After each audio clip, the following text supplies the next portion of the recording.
Hey, what is going on, everyone? Happy Friday. Welcome into another edition of Titan Talk. I'm closing out the week with Kilgoon and Pon Pon because today we're going to be going over the full update notes for Open Beta 8. We talked about it a lot over the course of the week with a lot of cool stuff, but there have been some changes to patch notes with some incoming balance after taking into account some of the feedback from PTS and things like that. But also a lot of other stuff that we haven't really talked about for Open Beta 8. So we're just going to go through full update notes. But before we do that, you guys doing all right? Yeah, today's actually really good. It's actually my birthday today. Happy birthday, Pon! Yeah, that's awesome. Yeah, it's actually really cool because my dad also shares the same birthday. Oh, that's sick. So it's really easy to remember my dad's birthday because it's literally the same. That's crazy. Same day. That's right. Cool. That's it. Well, what better way to celebrate your birthday than being on Titan Talk? You know, yeah, it's great. Lots of happy birthdays in chat. Thanks so much. Also, make sure that it's Clumsy's birthday as well. Yes, and it's Clumsy. It's crazy that you share a birthday with Clumsy and Jithin's apparently, or something like that. Like, so many birthdays going around today. It's wild. Oh, sweet. Well, let's go ahead and hop into the update notes. They are live now on smite2.com chat. If you want to follow along with us, or if you just want to scroll through and read some of the things that are incoming, I will bring up the handy dandy laptop here now. And we'll kind of scroll through everything. We've got your summary. We've got Kali. We have got new skins and cosmetics. We've got that cool Pele skin. Yeah, and there are 3 prisms for that we didn't get to show off on the last show. So I don't know if we want to take a look at those or if that's a future us thing. You want to just go and just show them off really quick now before we get into the nitty gritty? Yeah, that way we don't get distracted. I'm going to change cams really quick. So we were still finishing. Sorry, I'm changing the show live. But we didn't get to show these off last time because they weren't quite done when we did our show on Monday. But they look really cool. So there's 3 different colors for this. I don't know if the pricing's actually in yet. Maybe not. Not yet. So this is the base, and then you've got Ghoul Green, which is great. Green is my favorite color, so I'm really digging this one. For those who are maybe more of a fall vibe, or for Halloween, we've got Pumpkin, which is like cool. all I like orange. the pumpkin one It's a sick lot. with the purple hair. It's like straight Halloween vibes, which is really sick. But the best for last. The best for last. We've got cotton candy. It wouldn't be a circus without some cotton candy. So we've got the pink Carnival Kiss Pele here as well. So the prism's looking really sick for this skin. Yeah, no, I think they look great. I think, it's just an extra option for people who want a different color. It's, we have the tech to be able to do this now. So it's neat for people that want different options there. Absolutely. So, I'm going to switch back to cams really quick. That way I can get the laptop back on patch notes without leaking anything or anything crazy. Cool. Here we go. Now back to the laptop.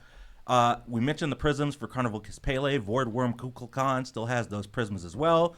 Our cross-gen skin is Merlin. For those who don't remember, or either you have owned Voidworm Kukulkan since 2015 in Smite 1, or you do not own it. Yes. Because this was a limited skin that you could only get through the season ticket in 2015. So a very old skin. A lot of people told us that they've been waiting for a way to be able to use this skin for a long time. They've been looking at it and wanted it. So I think that being able to bring back limited skins in Smite 2 as classic skins is kind of a neat thing for people that maybe missed out on it in Smite 1. As a reminder, classic skins you do not automatically get if you got it in Smite 1, but you can spend your legacy gem currency to get. Correct. And then cross-gen skins, if you owned it in Smite 1, you get it in Smite 2. So. Sweet. We've got the new supporter store items, which are quips. Talked about those on the Monday show. General, we've got God Builder here with lots of info on how you can set up your custom builds and search through community builds, which we showed off on our Monday show as well. Yeah, with and some nice screenshots. I'm intimately familiar with this now because I've been in the process of making the default builds that will be available on day one. Just for everyone. As somebody who's been using it, what are your thoughts? It's actually really cool. Like the amount of detail I can go into. I had to actually stop myself if I wanted to get through all the guns. Because I was like, okay, well, here's some situational items and here's where you'd want to build them. And I was putting tips of oh, maybe you should consider for example, if you're Agni and you want or Anubis.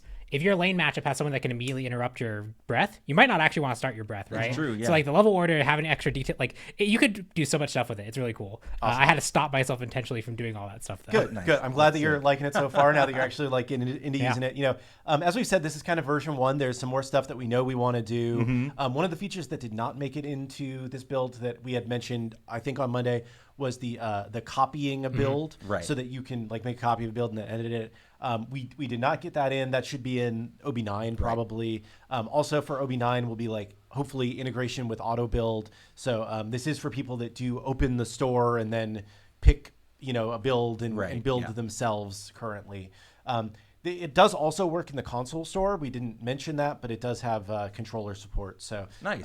So yeah, if you're a console controller user, you can also make use of this stuff. Awesome. Another thing that we did not talk about on our Monday show, but is in OB8, we now have VXG support for select skins that have VXGs. Yeah, long time coming. I think we have been saying for a while, it's coming, and we finally got to them. We just needed to build out the tech to support VXGs. So any skin that was built with a VXG in mind will just have a VXG. Yes. Including like Nova Hex Amaterasu is a skin that's new to Smite 2, right? It's not like a cross-gen skin. And we designed that skin from the start to have a VXG. Yes. We just had no way for you to access it. So now if you own that skin, it's just going to be better. And that's cool, right? So VXG on all of these skins. Yeah. Pretty sweet. I'm not sure. I was talking to Kellen yesterday, and I think he said that the Base Cannon Neath and Heaven's Rave Zeus might only have one of their 3 musics, but I don't know if he said he was going to go back and add them. I'm not sure if it made it for OB8. I talked to him this morning. It isn't for OB8. Okay, so sweet. it should be Smite 1 parody. So you can shuffle through those tracks and, jam out if somebody else has another kind of EDM skin. Sweet. So I think this is a cool addition and very excited for people to be able to use some VXGs. Yeah. Sweet. All right, let's move on to game modes, and let's talk about Conquest, because there are a little bit of changes from the last time that we talked with you all on Monday about some of the Conquest changes. So we'd still have the fire brands, and they still spawn at 3 minutes. They still spawn 2 of the fire embers each, but we are making a change, Pon. So fire embers in live right now grant 2 strength and 2 intelligence. We're going to be decreasing that to 1 strength, 1 intelligence per ember you pick up. Yeah, we added a lot more of them into the map, and we were like, well, let's see how big of an advantage people can get off that. And it was just too many free stats when it went one-sided on one team. So we're just reducing that so that you still want to go fight over them, you still want to go try and grab them, you can still build pretty good advantage, but it is permanent stats for the rest of the game. So we're just limiting the top end potential of that by reducing the amount. And you'll see a very similar note when we go to Totem of Coup. Right underneath. Oh, sorry, go ahead, Kilgoon. I was just going to say, if you ever find yourself in a match with Travis, he will be trying to get these on cooldown, so just be ready for him with the counter gang. Look out for Royale with cheese, there are some people on our playtest who will they will absolutely die before they let even the gold pickup in mid lane. There are some people who are like, doesn't matter how the rest of this game goes. If you ever get that, it is a personal insult. Yes, for sure. Yeah, I oddly find myself prioritizing that when I'm like, oh no, I got to be there when that spawns. Or you at least poke them to stop them. Yeah, just a little basic attack. Or Agni gas cloud it and be like, nope, no one's getting this. In here. All right, Pon, you mentioned it, but Totem of Coup, that change is still going to be going through to where the minion buff is going away, but players are going to be able to get a cooldown rate buff. But that is going down from 2 cooldown rate per totem kill to 1 cooldown rate. Yeah, we were just seeing it stack up too intensely. If you were winning it, you could easily get 20 CDR rate pretty easily. That's a lot of value, and that was just too much value, so we're reducing it. Cool. Another jungle change in Conquest that we have not talked about, we're making a change to the way jungle timers work. Basically, we're bringing them to Smite 1 parity to how they interact with you in terms of if you have visibility when a camp is slain and you getting that information of the timer. Yeah, we don't necessarily want players to have to do things like if you kill a camp, start like a little timer next to your computer or type in the time in the chat, because we just want to give that information. It's available. That just is more accessible. But if you don't see it, if you don't know when it falls down, getting that perfect information gives you an insight into what the opposing jungle, what the enemy team is prioritizing, whether or not you should stick around for the next 5 seconds because it's about to come up, that you didn't really earn. And so we're now removing that vision. So if you want to know the timer of a camp, you need to be there or have visibility on it when it's slain. We talked a little bit about wind sprites. We are just going to be decreasing the amount of wind sprites that are sprinkled throughout the Conquest map in OB8. Yeah, and there's dev commentary about the wind sprites, but essentially they were probably too prevalent and too game warping for like our first pass on them. Reducing them is a first step of just making them less impactful in the game. They're still going to spice up gameplay, but they're not going to be as strong. And then we're going to continue looking at them going forward. Cool.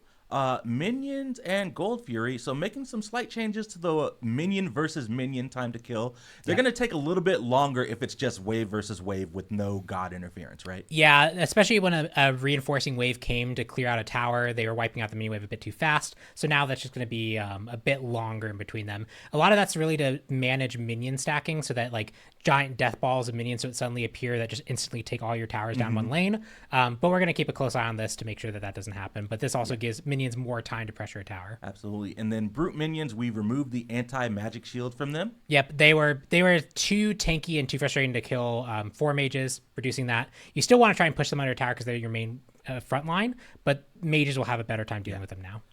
The Gold Fury, the leadership aura, we've reduced the damage reduction granted to minions and reduced the bonus power granted to minions for that Gold Fury. Yeah, this again kind of goes to minion lane dynamics and how strong they are to push and how impactful they can be when they ball up or they get a slight wave imbalance.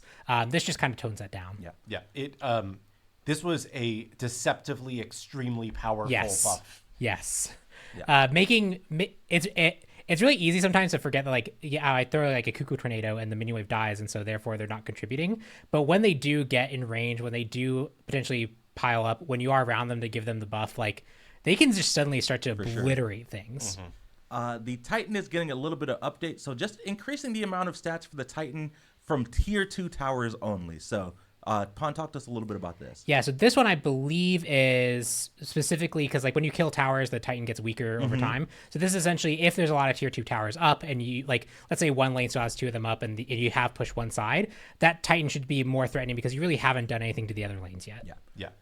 We talked. Sorry, go ahead. I was just saying we had previously, like, I believe, reduced the amount that these gave, and I think that we felt like it just needed to come back up for the tier 2s in particular. Yeah, and it also mitigates the case where, like, let's say you're winning the game and then you get to late game and then you get one bad team fight where you get wiped. Yep. If the enemy team wants to push down a single lane because they haven't really pushed down any lane, this is going to make it harder for them to actually end the game off that push. They'll get a lot of advantage and they'll be able to catch back up, but if you haven't done the work of destroying the enemy structural foundation yet, like you shouldn't probably be able to just immediately reverse sweep the game, and that helps mitigate that too.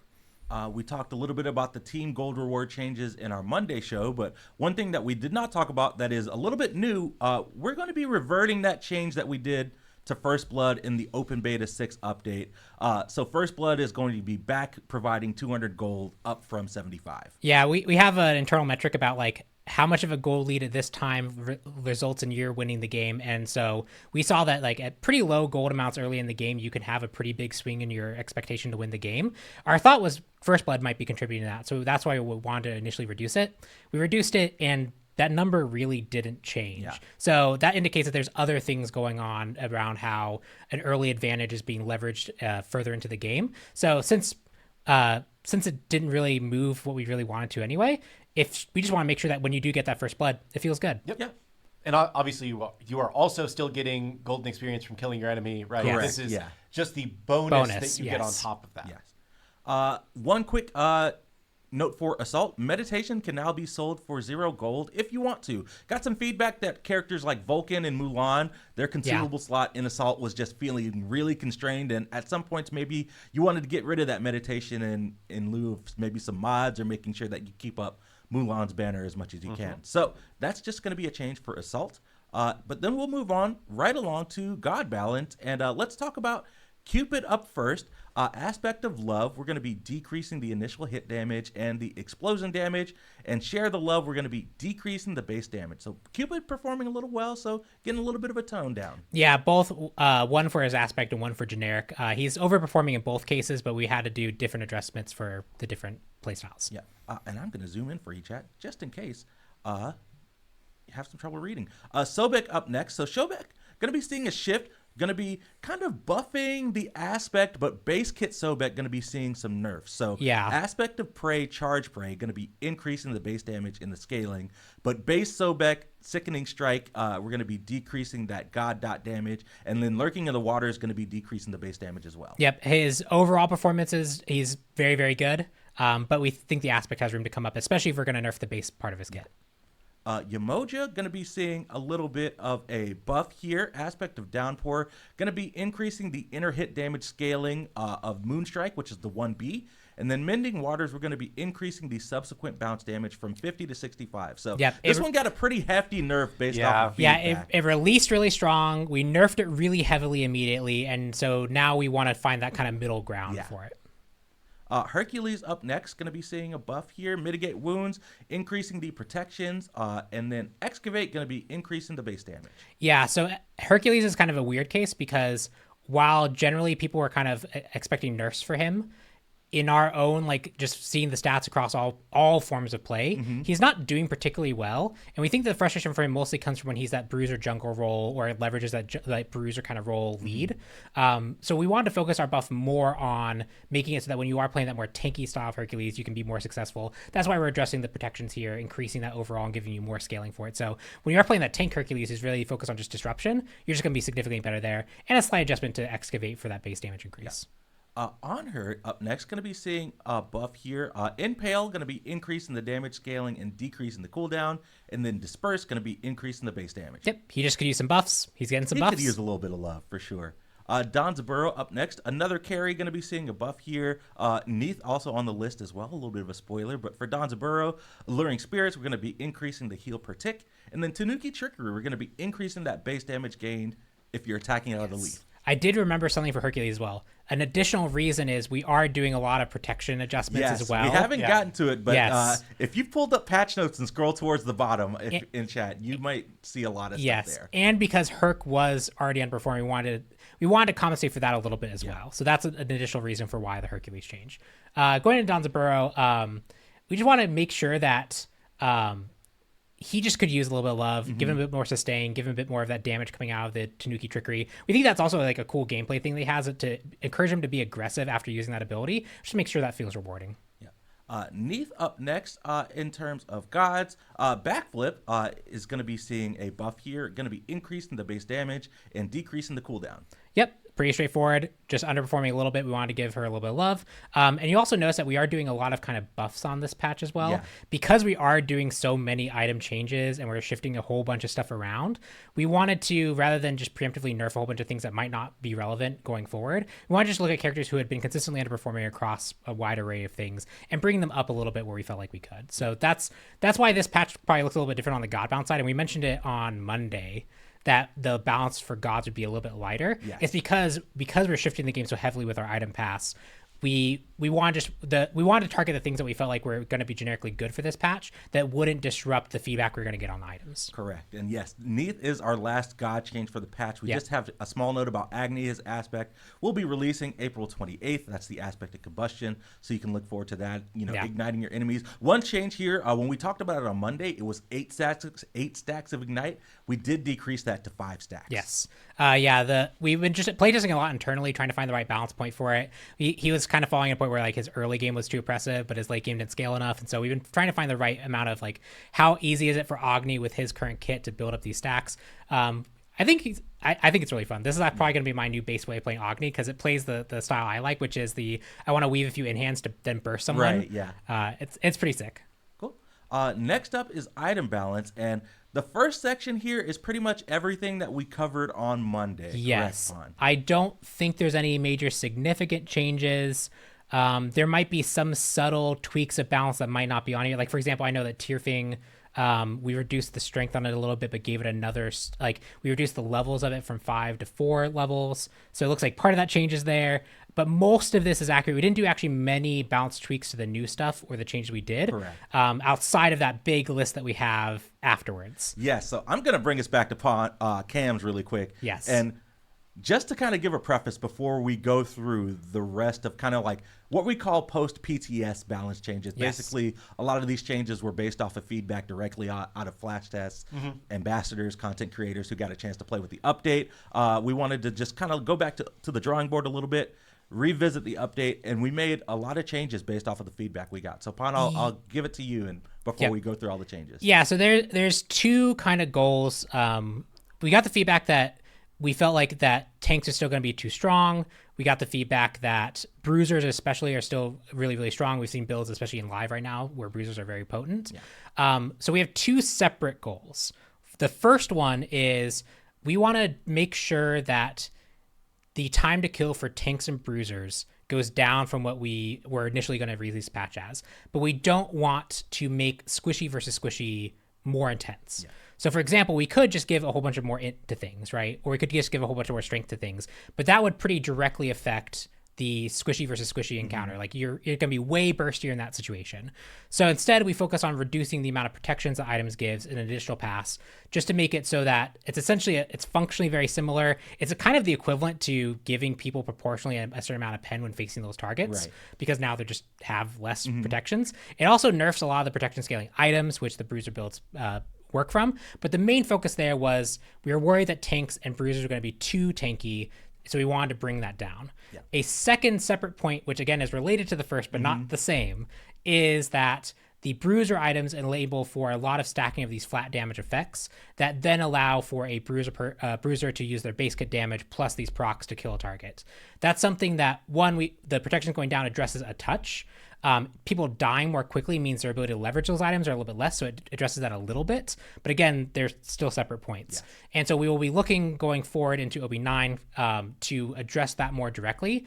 We are looking also to hotfix potential items earlier. So, for example, we try to get a hotfix in for Shield Splitter. Yeah. We're going to reduce its damage. We're really, really close to Branch. We're really close to releasing OB8. That's just going to wait till OB8. Yeah. But OB8 will ship with that adjustment in as well. So that's an item, for example, that's enabling a whole bunch of flat damage. Yep. We'll be looking at Sunder. We'll be looking at the new items Tierfing and Signet.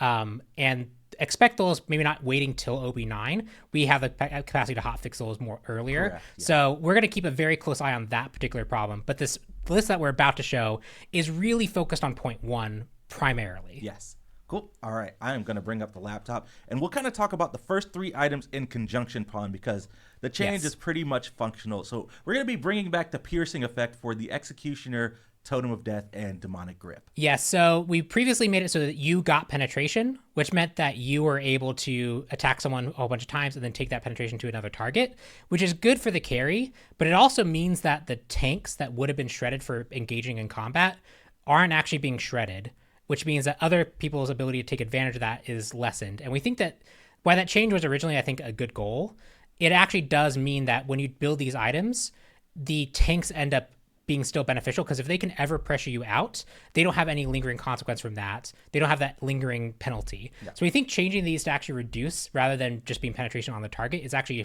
healthy. It also helps curb a little bit of the tank and bruiser meta in general, just because characters also have a pretty high amount of base protections and health, or protections and magical protections. So we think that this change will address some of that feel. And then going into the rest of these changes, it's basically a giant list of protections are just now less efficient. Yes. So a lot of items are losing a certain amount of protections. Some of them got shifted around, but you can roughly, if they basically had a pure protection stat on them, they lost 5 to 10 protections of the tier 3. If they were let's say they were strength and physical protections, they probably lost 5. They probably didn't lose 10.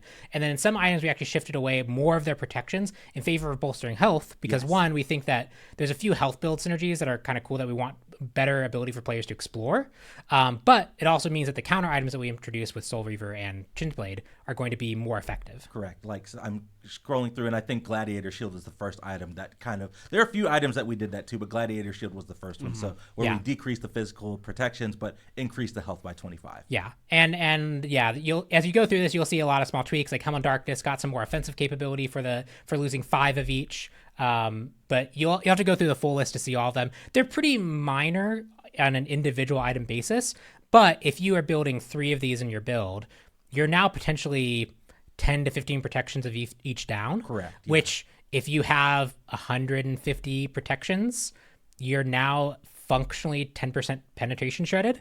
That was kind of like that's kind of like the benchmark we looked at. Math. Right. Yeah. That's kind of the benchmark we looked at when we were looking at this change. Is it's not really the same thing as giving everyone 10% penetration, but it's often not far off. Right.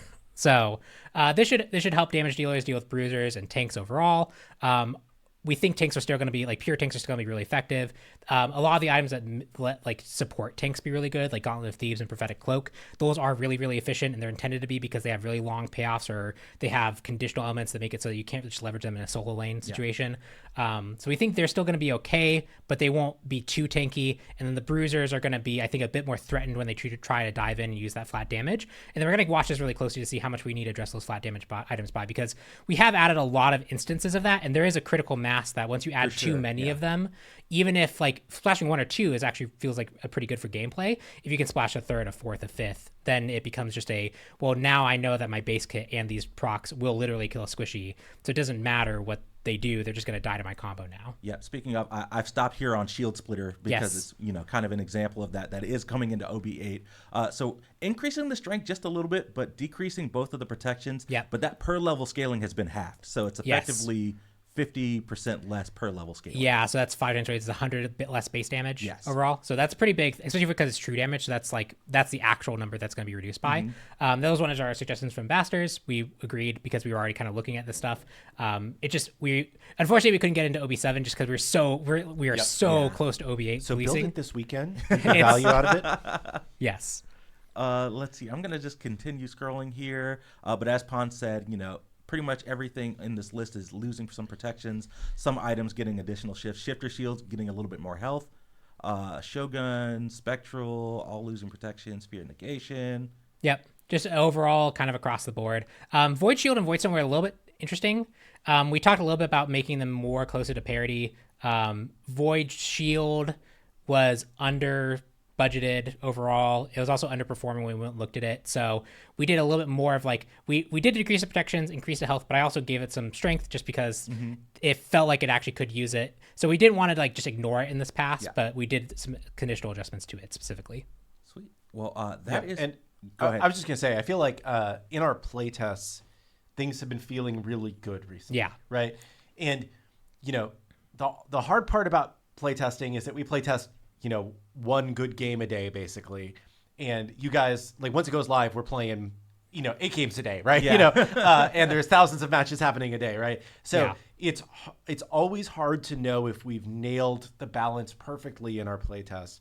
But I would say from my experience, just in the game we played this morning, right, support tanks felt really tanky, bruiser tanks felt tanky but not oppressively tanky, but still dealing good damage, but not oppressive damage, right?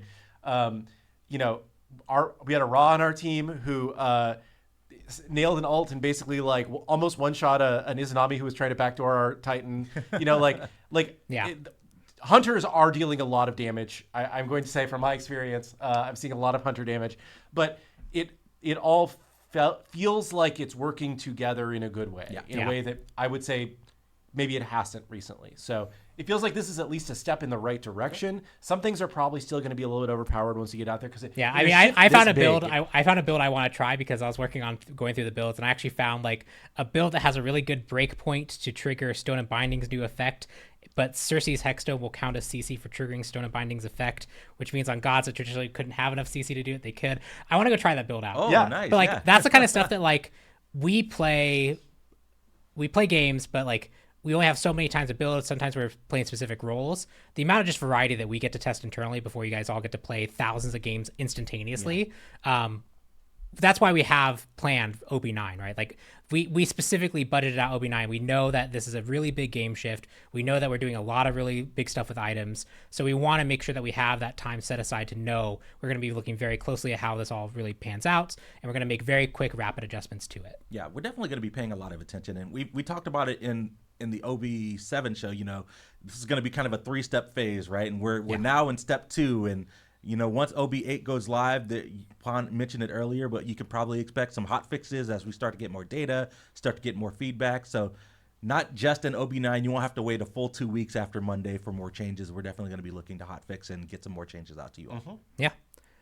I might actually need a paper towel. It's hot in here. It always gets so hot in here. Yeah. Do you mind if you excuse me just for a minute to get? Go for it, Pon. Yeah. I'll be right back, everyone. It's like warm in Yeah, here. we'll go through the bugs while you're gone, and Okay, then cool. we'll get back to that. All right, cool. I'm going to bring up the handy dandy laptop here. So we've got some bug fixes in OB8 as well for gods. Princess Bari, her Sacred Bell ability, the warning will now show up for all players. We added team coloring effects to Umoja's River's Rebuke ability waves, just to better differentiate if the ultimate is an ally ultimate or an enemy ultimate. On her, his base and skin targeters have been upgraded. We added particle cleanup improvements for the Hot Stuff Poseidon skin. We updated VFX rendering for the Little Bite Sobek Lurking in the Waters ability and lowered the opacity for non-local players. We fixed an issue with Shadow Howler Hunbat's Fear No Evil, the rocks material effects. We fixed an issue with the Runic Bomb Thrown projectile material. Ymir's targeters have been updated to have consistent coloring and added some behavior fixes to those as well. For Conquest specifically, we fixed the Naga's offhand missing targets that were too close to her. We fixed the archers shooting their arrows at the base of the structure. Their arrows should now be pointed upwards towards the center of the structure. Okay. So just a little bit of a visual change. We fixed Conquest mid-lane tier 1 towers, targeting players that leaped next to its walls in the jungle. We also fixed the minion counter, displaying the wrong minion count when standing near an allied structure. For items, we fixed an issue where picking up the Runic Bomb would disable auto buy. That was a bad one, so that one's been fixed up. And that is all for bug fixes. We do have a new voice actor for Carnival Kiss Pele, so shout outs to Diane Hutton, who is the voice of that skin. And that is pretty much it for the Open Beta 8 full patch notes. I know there are a lot of changes there. Yeah. Chat, they are live on right now on the website if you want to read through every change individually. We kind of lumped together the post PTS balance just because it was kind of a sweeping change that kind of covered all the protections for a bunch of items. But if you want to go and get into the nitty gritty, you can definitely check out patch notes live on the website for all the info for Open Beta 8 coming out on Monday. Yeah. Big changes. Yeah. Again, a lot that we have done in just 2 weeks since our last update. I think that this is, again, another step in the right direction, and we'll keep taking steps in the right direction. I think between Kali, God Builder, huge item shift, VXGs are back. Yeah. Speaking of, I'll probably pull up, while we're on cams, I'll pull up and maybe we can show off a couple. You all can keep talking. Sorry, I didn't mean to interrupt. Are you good? But I thought, the Nova Hex Amaterasu specifically, it's a Smite 2 skin. We should show off the VXG. Yeah, I was curious what that actually was, because I actually haven't seen that yet. Let me get into game here, and I will show off everything. I will bring up the laptop.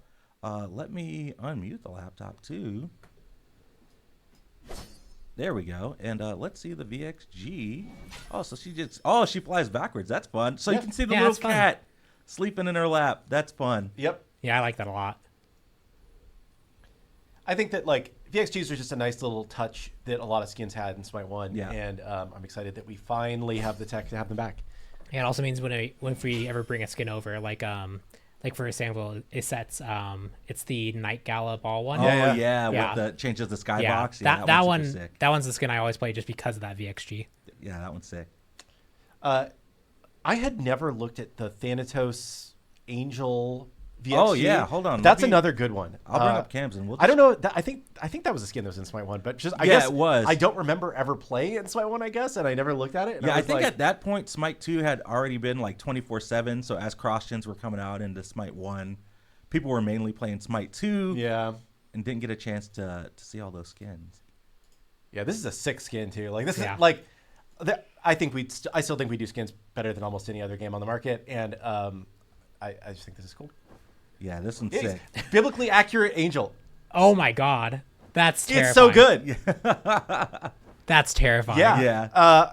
It's just a big eyeball flying at you. It's so good. I was walking by Blake and he was testing them all yesterday, and I was like, Blake, what the hell did you do to this skin? Right. And he's like, no, this is the VXG. I was like, that's terrifying. I love it. So I want to make sure we showed that one today. So I think like we said, we have the list in the patch notes of skins that have VXGs. I believe every skin that had a VXG should now have a VXG. There might be one that we missed. If there is, I'm sure it's on a list and we will get to it. Chat's bringing up Geb's. I think did he have that default one on his like base skin where he turned into Earth? Yeah, that was an Earth Day one. Yeah, I thought they. I don't know if we brought that over to Smite 2. Yeah, I don't know if we did that We'll one. have to look. I must say we did not bring that one over. Because wasn't that one weird that you had to acquire that? Yeah, it wasn't just on by default. Yeah, it was like an event reward, and then it ended up being in chest or something down the line. Yeah, that was weird. Yeah, we can look into it maybe. Earth Day is soon. People are saying to bring it. Hey, maybe I'll go back to Blake and see what we've got going on for sure.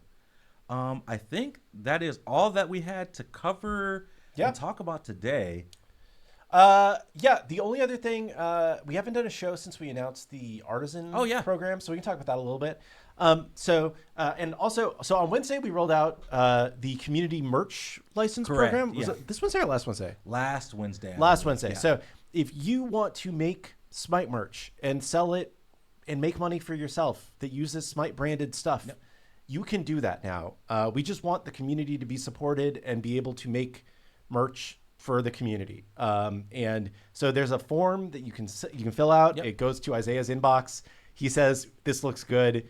And then you'll be allowed to make your own community merch. And basically the way it works is like, it's up to a certain dollar limit. What's a dollar? I think it's $2,500. Yeah. So if you manage to make $2,500 selling Smite merch, then we'll ask you to sign a contract to share revenue after that period, which I think is pretty fair. And you can put it up on Redbubble or Amazon or wherever the hell you want to say. You can put it on Etsy. I don't care. Right. It's basically just you are granted the rights to use our IP to make merch if you're selling at low dollar volumes. So I think it's pretty cool. The other piece is yesterday. It was yesterday. Yesterday. We announced this new Artisans program. Over the years in Smite 1, we had a ton of people in the community reach out that wanted to make art for the game, right? Some people wanted to make skins. Some people wanted to make avatars. Some people wanted to make, I don't know, jump stamps or whatever, right? Like different people have different artistic skills, different strengths and whatnot. And we never had a good way of allowing that because of a lot of the proprietary things about the version of UE3 that we used and the way that we could like package and share things and the number of like restrictions around how things were built in our old engine. It just made it not feasible to let even skilled people in the community do stuff for the game if they wanted to. So we talked about it and we figured out there would be a way for us to do this in UE5 if people in the community were interested in making some cool stuff for the game. There's this, basically you apply for the program and give us some idea of what you've done before. And it's not meant to be like overly difficult or onerous, but the reason why we have an application process is because if you're accepted, you're going to be put into a Discord with like our art director and stuff.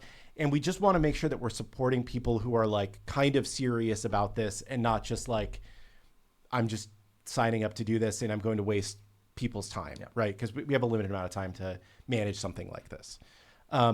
There's also a line in there that's like, we want to make sure you can commit 6 weeks to the program or something. It's very similarly like, we just don't want people that aren't serious about the program to apply for the program. That's literally the only reason why it's there. If you're interested in doing this and making stuff for the game, apply, right? If, as you work with, you can make whatever the hell you want.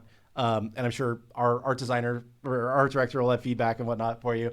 But if you make something that think is cool and we want to put in the game, then we will share revenue with you on the sales of that item at basically the same percentage that we have done with any outside IP that has ever come into our game. So it's trying to be fair in that way. It's, offering you guys basically the same terms that we have offered everybody else through history. That's pretty much the program. It's supposed to be a fun thing and a way for the community to make stuff for the game and to make money off of it if other people in the community like it and want to buy it. I will say the one other thing I noticed on the community or on the internet, people talking about it, there's a thing in our terms and conditions that says that this specifically covers like the first 3 months of sales. And a lot of people got really like upset about that because they were like, oh, well, you're trying to, take advantage of us and maybe you don't even sell it for the first 3 months. And then, evil high res, that's not the intent of that piece. The reason why our lawyers put that in there was because our accounting department got really annoyed having to pay out like a couple dollars a month to different esports teams that had merch in the game that was rev shared, because one person bought the skin, and it just created a lot of work on our back end to be able to like manage sales. Historically, I think just for the community's perspective, I think like roughly 90% of sales for any item always occur within the first 3 months. So, and our general thought with these is that most likely things will only be available for 3 months, and we'll just rev share up to that point, and then we'll turn it off. And then if people are still buying it and liking it, we may have some follow-up agreement to bring it back, or we really haven't even thought that far. Mm-hmm. We just basically wanted to put something out there that said, if you want to make something that goes and we think it's good enough to go into the game, then we will share the revenue with you. That's literally all we were trying to get to. And we wanted to not create a potential accounting nightmare for ourselves. So I think that's most of the points on the program. You can sign up. It's on smite2.com? Yes, there's a blog on There's a blog on smite2.com if you want to sign up. If you are an artisan in any way, if you're accepted, you'll get accepted into a Discord to talk with Ben and other art folks. And that's kind of it for the system. So yeah, it could be a neat thing if people in the community think it's cool and want to contribute. If it turns out people don't want to contribute, okay. Yeah. We just had a lot of requests for this over the years and thought we had a cool way of doing it. So that's it. Sweet. I think that was all that we had. I was talking with Pon, and I don't know. I feel like it's Friday. I feel like we should spoil something, right? Like, so Pon had a couple of cool ideas. Just because Kali is not launching with an aspect, but Pon's been cooking, and Guan Yu is the next god that is coming out after Kali. He will have an aspect on launch. So, Pon, I don't know if you want to spoil one or both, or what you thinking about. Yeah. So the big thing I want to say was for Guan Yu, he will have an aspect. Kali not having an aspect was just timing of things, plus wanting to do some more cool stuff with her. Guan should follow the more normal cadence. Yeah. We're trying to make it where gods have an aspect on launch.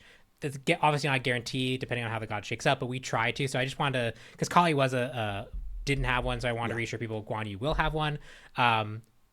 The one that I think is going to be more interesting to talk about is Kali. Spicy. It is spicy, and this is the reason why it didn't make it in the update, because it's spicy. Yeah, we have problems we still need to work through on it, but we have been looking for a melee god to turn into a ranged god since we've talked about aspects as a whole, and there hasn't been a great god to try it on yet.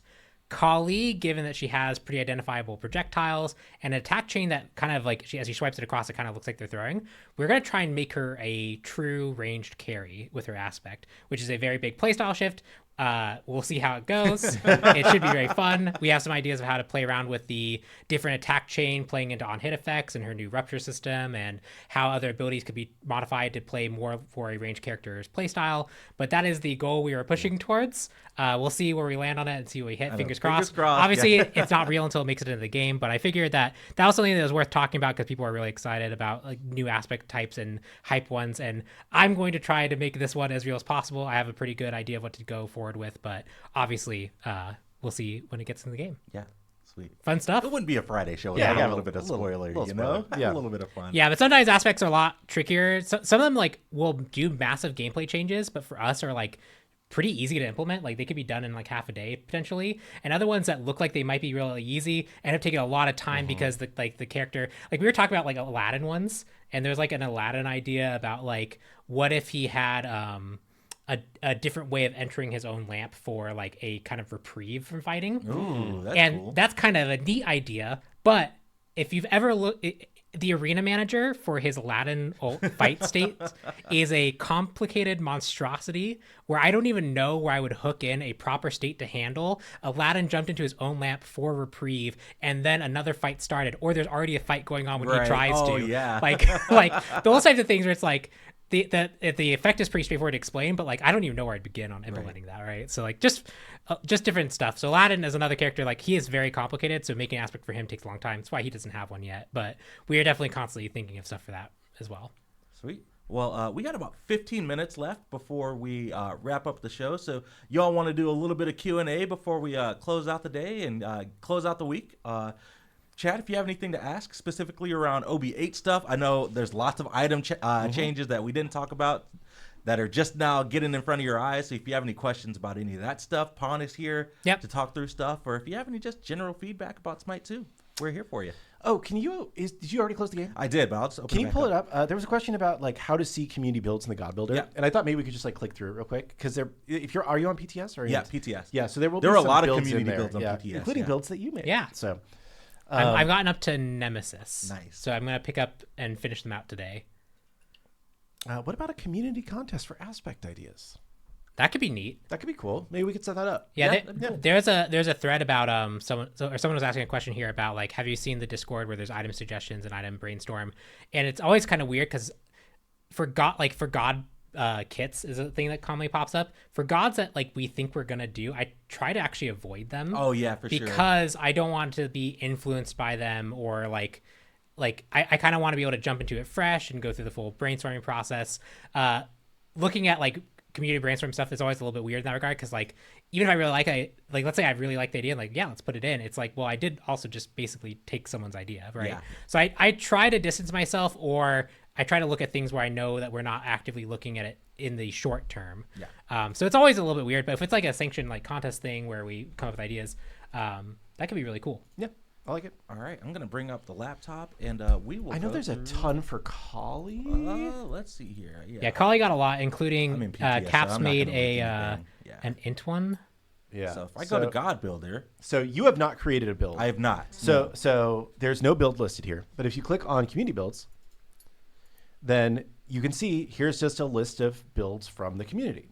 The Smite 2 design ones are ones that we put in as kind of like default builds to make sure that there's something for different gods. Yeah, so for Kali, I gave her the Bumba's Dagger. We got the Jotuns for cooldown. We go into the double on hit into Executioner because she's going to chainsaw people, and then Fatalis to keep up with people, and then the flat pen is just going to be really good at the end. Yep. Situational items, and then also this is where it's going to be interesting to see what like community standards for like good guides are. Yeah. But I think it's really nice to have that consumable awards section because then when you go to the view, you just literally have quick access to all these. Yes. I just put wards in there, and I'm just like, buy wards, idiot. I see myself. I need to buy wards, and I didn't even use all the features. Like I didn't have like detailed descriptions or like explaining the situational items, just because it would actually take me forever to go through every single god and give the detail that I'd want to. But like this is just a very cool system. Yeah. And then somebody in chat says, "Let us like a build." So the builds with the most likes would appear as a suggested build. So you can favorite a build. You see those stars, and the builds with the most favorites will be sorted to the top. Yeah. So.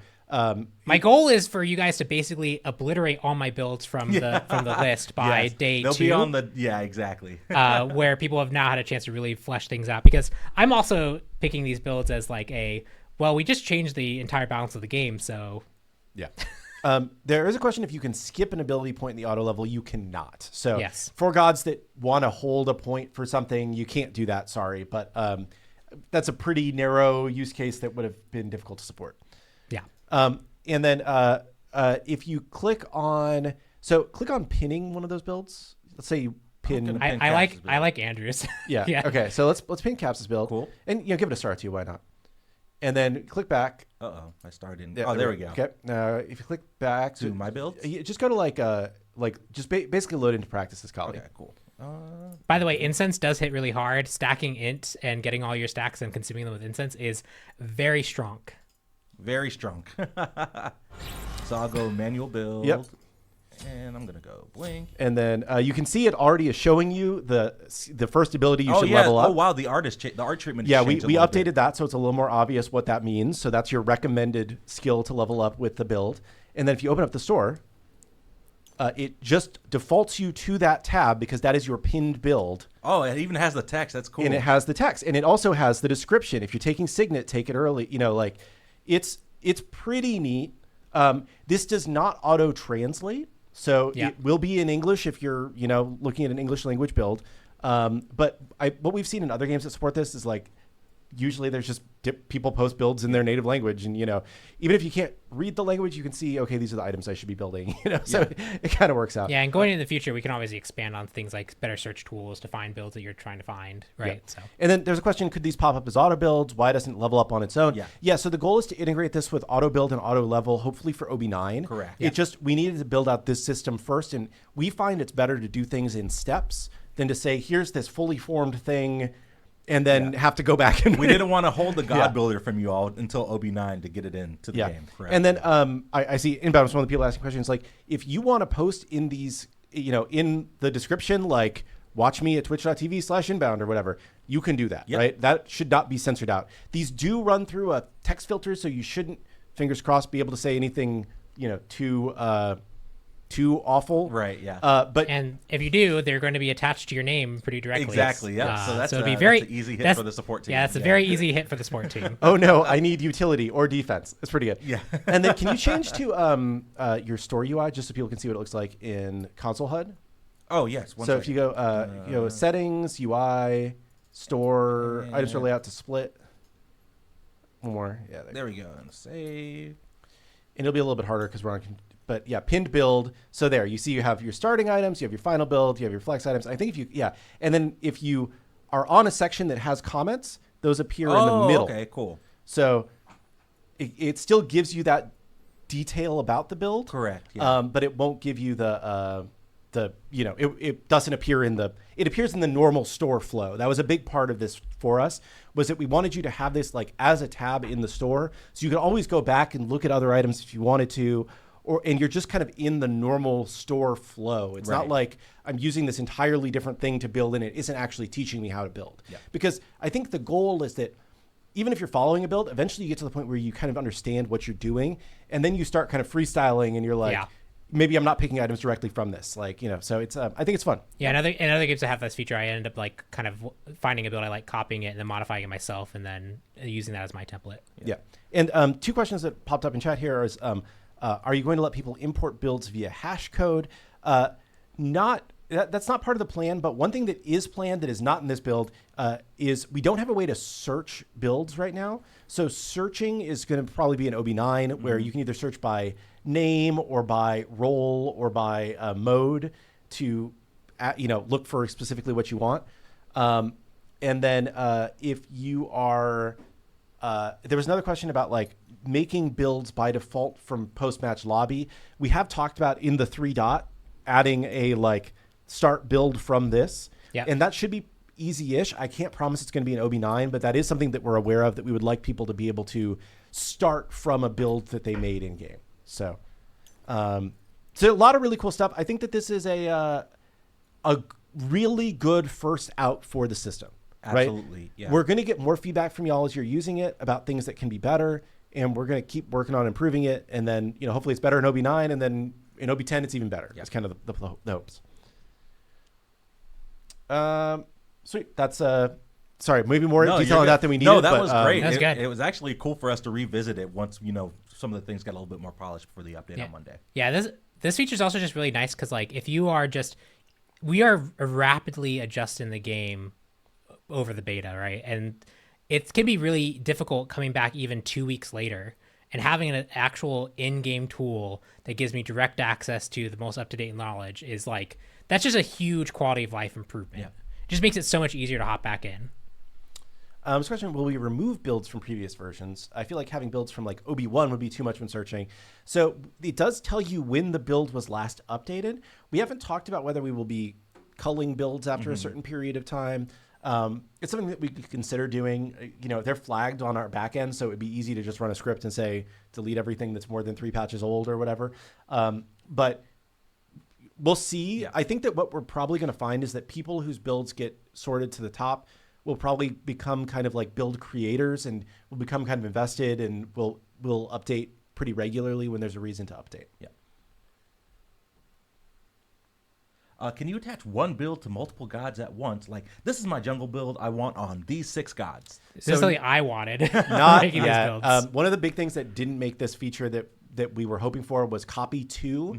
So basically our hope was that you could build, like I make my jungle build for Thor, and then I click copy 2 and I copy it to Kali, and I copy it to, not that you would probably use the same build on Thor and Kali, but I'm just junglers in my head, and be able to quickly copy things over. Unfortunately, that did not make it into this version, and hopefully will be in OB9. But we understand that that's one of the big things that's missing. I think that and search are the 2 things that are the biggest missing features right now from the system.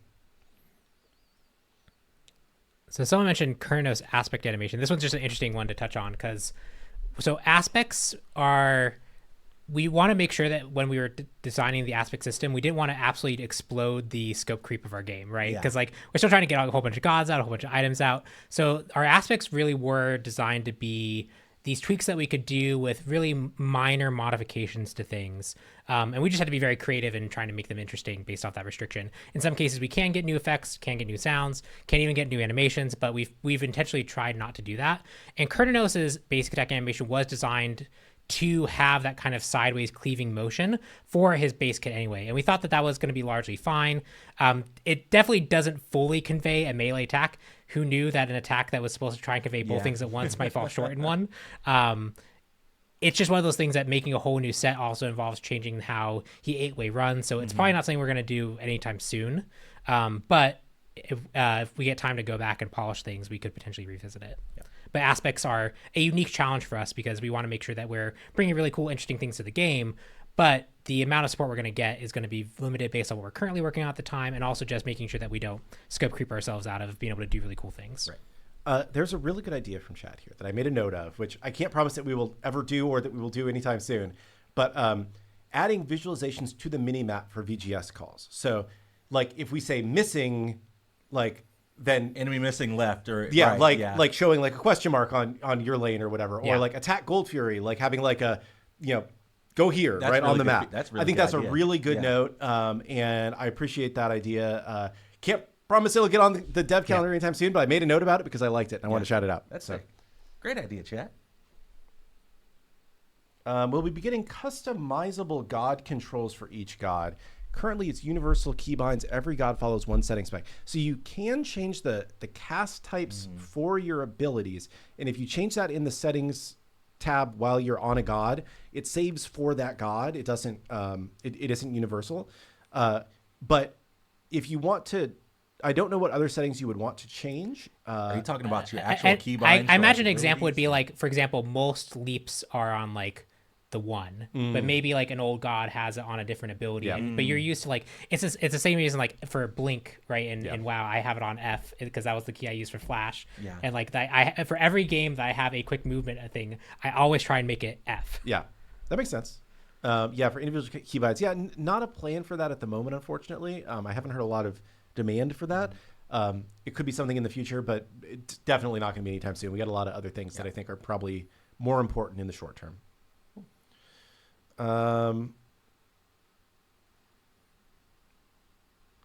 Let's see. Odin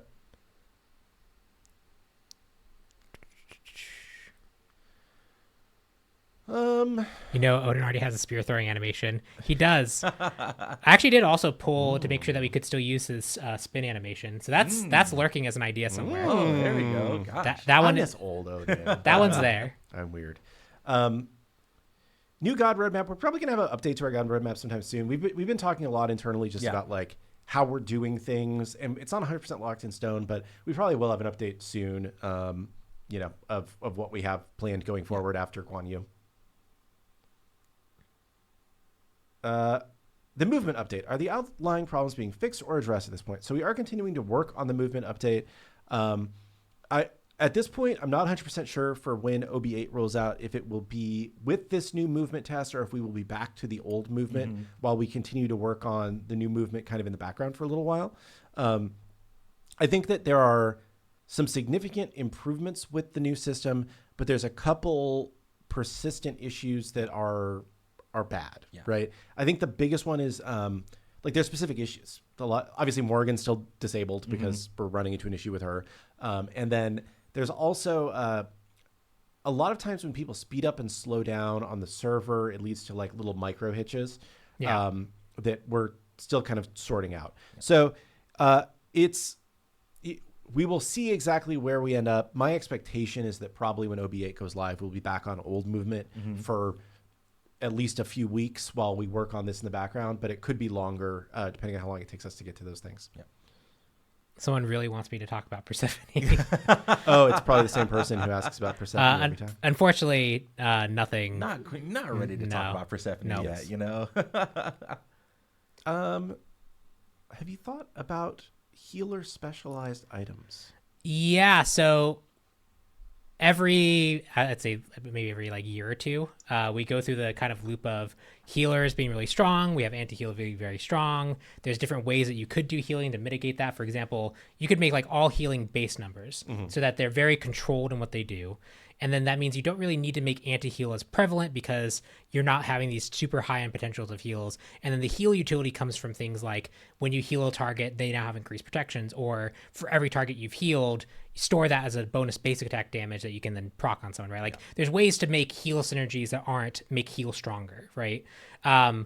It is just a very big game sweeping pass that we haven't felt confident would lead to a better game state, or a state where like, because the healer players, they really do like the healing play style, and playing around the anti-heal can sometimes be frustrating, but when they do get the top end potential of like sustaining their team after they've disengaged from a fight so they can go back in, those players feel very passionate about that style of play, and the one that we would change it to off the system would be very different. So not saying we won't ever do it. We've definitely entertained this idea before. We've just never decided to actually pull the trigger on it because of those underlying concerns that we'd be addressing, affecting gameplay in a negative way that for players who currently do enjoy it. So that's, again, not saying we won't ever do it, but we have thought about those types of changes to a healing system. There's also like, you could do really complicated things like maybe you can only heal back recently taken damage. So like that'd be like a health bar treatment that shows like you're recently taken damage, and that slowly dwindles away, and healers can heal up to that, but once it's actually gone, it's gone. Yeah. Right? Like there's like a lot of health in fighting games. Yeah. Yeah. So there's a lot of different ways that you can adjust healing based on, that's different than how we currently do it. But again, we'd have to have really high confidence that we have both the time to iterate on. Like you can see, like we had to put a lot of time aside to just do the changes we're currently doing. I'd say a healer pass to address healing as a core game function is probably a scope higher than what we're currently doing with items right now. So just to give that's why I view it personally, right? So it's definitely tough. Cool. All right, well, we are past 2:00, so it's time for one more question. Before we close out the show and get back to our Friday and get to the weekend. Yeah, I know Kilgoon's got some blueprints to play. I do. Oh, I've been playing that a ton. Dude, It's so he good. already rolled credits. Yeah, Oh man, so good. I might have a question or two about a specific puzzle that I'm currently at, but we'll get Dude, there. it's so good. I only get to play like one run a day because like I have like a 3-month-old and a 2-year-old, so I'm just like chasing them around while they're awake, and then after I go to sleep, I play like one run and then I go to sleep. Yeah, me and my wife are like, that's our nightly routine now. We try and do 2 days. Although last night we had a run where we got like 90 steps, and we were able to circle back to like a trading post and cycle our complete inventory to get like another toy. Like it was crazy. We ended up being up to like 11. That's way past when we are normally going to bed. Such a good game. Awesome. I will. So I'm going to answer a question, and it probably isn't an answer that will make chat happy. Today is Good Friday. This weekend is Easter. We probably are not going to be working over the weekend this weekend. So I am not expecting that Morrigan will be turned back on until OB8 at this point in time. Okay. So there's a chance that something's happening in the background that I haven't heard about. But just if I'm putting on my let's look at the outside world hat for a second, I do not think that they will probably get that addressed until Monday. So I'm sorry for people that are big Morrigan enjoyers. Sorry, Myth. Yeah. But I wanted to answer the question because I saw a lot of people asking it, and I figured better to get some news out there than nothing. Yeah. So apologies, it's not the goodest news. I've seen a couple people asking about console chat. Yes. Any updates? No firm ETA yet. I am hopeful that it will be sooner than later, but it will not be an OB8. Gosh, the first two were quick, Pon. Sorry to put you on I the know, spot. I know, and they're negative. We got to get like a positive. I know, right, Pon? You got to choose a good question. Would you actually? This one's a good one. Would you consider adding active items that mimic existing god abilities? Learning in bow is a bit unwieldy, but what if we instead had Medusa's mask that utilizes her spit ability? Said, by definition, a lot of active items kind of already are parts of God kits just because we have so many God kits at this point. We wouldn't want to do direct copies just because those are often those character-specific niches. We don't want to tread too directly over that by literally copying it. But if a character, like, for example, has like a long duration channel into like a CC effect, and we think that makes sense for an item, right? Like, so that's Box's Belch. Yeah. We might have different flavors of what CC provides, the timing of it, how powerful it is, how much can affect multiple people versus not. So we might use that as like a template for an item effect, but it generally isn't oh, we just want people to have access to Medusa Spit. That's just not really where we start with active items, because generally we're trying to find a more specific niche for that item to fill. If an item feels unwieldy to use, we'll probably address that at a core level. Like, for example, Learning Bow is, I don't know if that was last patch or in this patch, because time is it's just a construct. No, it's this patch where we get the 3 shots. So that's now being 3 shots, which means that you can actually like potentially apply to multiple people. You have a longer window, you get more damage procs. Like, that is a change, because we did agree that Learning felt a little bit underwhelming. So that should hopefully feel better, but if it doesn't, we will obviously address things, but we don't really template items off God abilities directly that way. Yeah. Quick Alani check before we close out. I have Orange Kiss. Kilgoon is cheating. I do not have an Alani today. I have a C4 Smart Energy Sparkling Watermelon Burst Zero Sugar. Okay. It was in the fridge today, and I grabbed it, and I regret my decision. It's okay. It's not as good as an Alani, though. Yeah. So. Well, chat, thanks so much for hanging out with us on the show today. Hope everyone has a great rest of the weekend. Open Beta 8 going live on Monday. Believe maintenance will kick off around 7 a.m. Eastern, with about a couple hours of downtime as we get things ready for you to try out Open Beta 8 with Kali and all the other item changes and everything else in the update. Until then, we hope everyone has a great weekend, a great Easter, and we'll catch you all on the Battleground Monday for Open Beta 8. Until then, peace!